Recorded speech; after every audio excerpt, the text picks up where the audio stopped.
اللہ رب العزت کی ذات کو پہچاننا چاہیے، وہ کتنی بڑی ذات ہے، وہ کتنی کریم ذات ہے، کتنی عظیم ذات ہے کہ انسان اس زمین پہ رہتے ہوئے کیا کچھ نہیں کرتا، پھر بھی اس کے کرم کا بادل مسلسل انسان پہ برستا رہتا ہے۔ صرف انسان کے منہ میں ایک لقمہ تک پہنچنے کے لیے 360 کاریگر کام کرتے ہیں، تب جا کے انسان کے پیٹ پہ وہ لقمہ جا کے پہنچتا ہے اور انسان روٹی کھاتا ہے۔ لیکن یہ اللہ رب العزت کی کرم نوازی ہے کہ انسان جتنی بھی ناشکری کر رہا ہے، جتنا بھی اللہ رب العزت کی نافرمانی کی طرف جا رہا ہے، پھر بھی اس کی کرم کا بادل مسلسل برستا جا رہا ہے۔ مولانا روم رحمہ اللہ علیہ نے کچھ شعر ایسے کہے جس سے رب العالمین کی پہچان کی طرف انسان کو جانا پڑتا ہے، سوچنا پڑتا ہے کہ انسان سوچے تو صحیح وہ کتنی قریب ذات ہے۔ تو فرمایا زمین و آسمان کے تمام ذرات امتحان کے وقت اللہ تعالیٰ کا لشکر ہے، لشکر بن کے کام کرتے ہیں۔ کیا تو نے ہوا کو نہیں دیکھا کہ اس کے قومیات سے کیا کیا؟ پانی کو نہیں دیکھا اس نے طوفان کے وقت کیا کام کر دکھایا؟ فرعون کے دریا نے کیسے غرق کیا؟ زمین نے قارون کو کیسے دھنسا دیا؟ ہاتھی والوں کے ساتھ چھوٹی چھوٹی ابابیل نے کیا کیا؟ ایک مچھر نے نمرود کی کھوپڑی کھا لی، 300 سال تک حکومت کی اور اپنے سر پہ جوتے لگواتا رہا۔ داؤد علیہ السلام نے ایک پتھر مارا تو جالوت کئی ٹکڑے ہو گیا، بڑا لشکر تھا، بڑی جاہو سلطنت تھی اور اس کا لشکر سارا بھاگ گیا۔ صرف ایک پتھر مارا داؤد علیہ السلام نے۔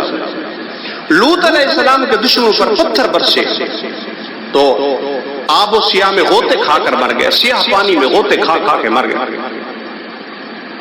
قیامت میں کافر کا اپنا ہاتھ گواہی دے گا، وہی رب العالمین کا لشکر ہے جس کے آگے کافر سر تسلیم خم کریں گے۔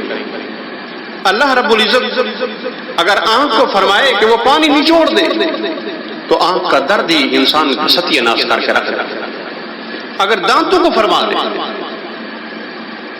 کہ وہ اس کا برا حال کر دے تو تیرا حال تباہ ہو جائے گا، ایسے ہی ناک سے فرما دے تو وہی تیرا قید خانہ بن کر تیرا برا حال کر دے گا۔ اس لیے اللہ رب العزت پر توکل ضروری ہے، کیونکہ وہی ہر ضعیف کا مددگار، ہر عاجزی کا حامی کار ہے۔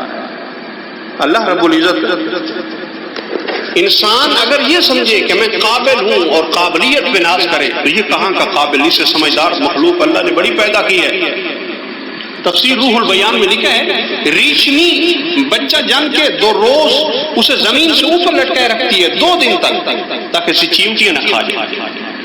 اس لیے جب ریچھ کا بچہ پیدا ہوتا ہے تو وہ گوشت کا لوتھڑا ہوتا ہے، پھر وقفہ وقفہ سے اس کے اعضاء کا زور ہوتا ہے۔ یہ سمجھ کس نے عطا کی؟ چوہے اور بچھو کو ایک شیشے میں بند کر کے رکھا جائے تو چوہا سب سے پہلے بچھو کا ڈنگ کاٹ دیتا ہے، اس لیے وہ اس کے ایذا سے، اس کی تکلیف سے محفوظ رہتا ہے۔ تو اس لیے رب العالمین کی سرزمین پہ رہتے ہوئے رب کے سامنے اپنے آپ کو بڑا مت سمجھیں، عاجز بن کے زندگی گزارے۔ رب العالمین کا کرم کا بادل برس رہا ہے، کہیں رب العالمین کا عدل کا کوڑا برسا، سختی کا کوڑا برسا تو انسان پھر سنبھل نہیں سکے گا، راندہ درگاہ ہو جائے گا، برباد ہو جائے گا۔